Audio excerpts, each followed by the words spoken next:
Well, that was US President Barack Obama commenting on the jobs data which was out on Friday. You're back with us on Capital Connection, and we're taking a check on the Forex markets. Now, we're watching to see the reaction in the Forex markets to that jobs report, which actually came out during the session, remember, in the States on Friday. We are watching sterling at 164.72. The Aussie dollar is managing to strengthen a bit today against the US dollar at 91.63. Taking a check on the euro, which clearly has been strengthening quite strongly over the past 9 months or so against the dollar, standing at 148.94. And just taking a check as well on dollar yen, which obviously has been impacted too by the jobs report. 89.87 is where we currently stand. Now let's bring in Mario Singh, co-founder and CEO of FX1 Academy, who joins us live from our Asian headquarters and is with us now for a bit more on this story.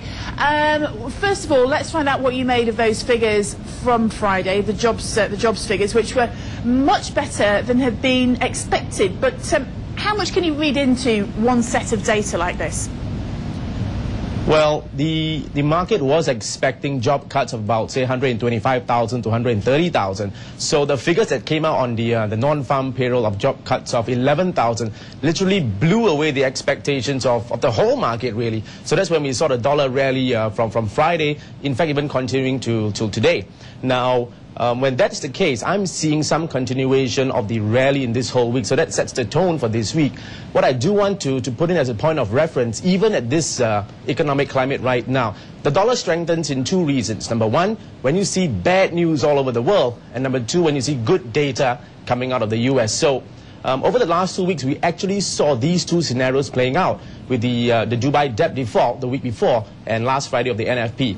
How much could we actually read into that? I don't know. We're going to see the revision next month, but really what's happening now, traders this whole week are taking up the whole figures and they're trying to crunch in the numbers because it really blew away all expectations. The trend over the past year, though, has been whenever you get good data from the United States, the dollar goes down as risk appetite goes up. Why didn't we see that this time around? Are we moving away from that? Well, the current climate now, as we see, is a lot of very sentimental movement in the whole dollar this whole year. So what's happening now is when we see risk aversion, people are flying to the dollar for the perceived safe haven status. So that is still continuing, I would say, throughout the first half of 2010. Okay, you have some advice to give to the U.S. on if they want to strengthen their currency. That's assuming they want a stronger currency. Some would say they don't. Okay, great. I would say at this point of time, they probably will not want to strengthen the currency because you've got to take up the trade deficit, the budget deficit. We just saw the budget deficit as a soaring $1.4 trillion of the fiscal year 2009. So do they want to keep it low at this point? Yes, the answer will be yes. But moving forward, I want to share some points on what I call the tiger effect. Now, let's assume that after the whole first half year plays out, the U.S. does want to strengthen the U.S. dollar, which I do presume they would want to do that because Bernanke's been saying it, Geithner's been saying they've really got to show the market now how forceful they want to be. So I'm borrowing a story from what we have seen last week in the sports world, the Tiger Woods effect, how he has rattled the whole sports world of what he has been doing. So I'm going to call it the Tiger effect right here. There's 5 points that the U.S. can do if assuming they do want to strengthen the dollar and send shockwaves throughout the financial markets. Number one, T, the acronym, let's use the word Tiger here. Number one, T stands for treasuries. The U.S. has got to stop buying treasuries right now, which they are doing in a certain point of time. So that's great, right? That's number one. Number two... selling treasuries.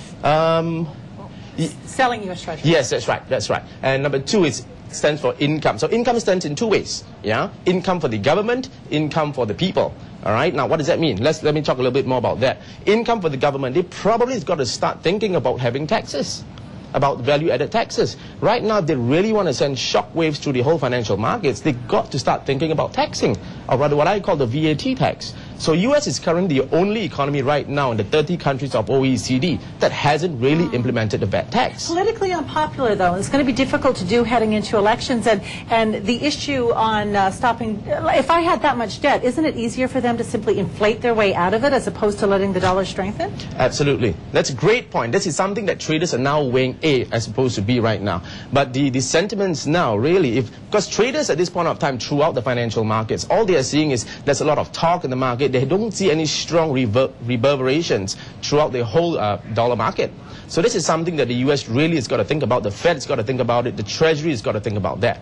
So income in two ways. Number one, income to the government in terms of taxes. Number two, income to the American citizens in terms of solving the unemployment rates. We did see a small dip of from 10.2% to 10%.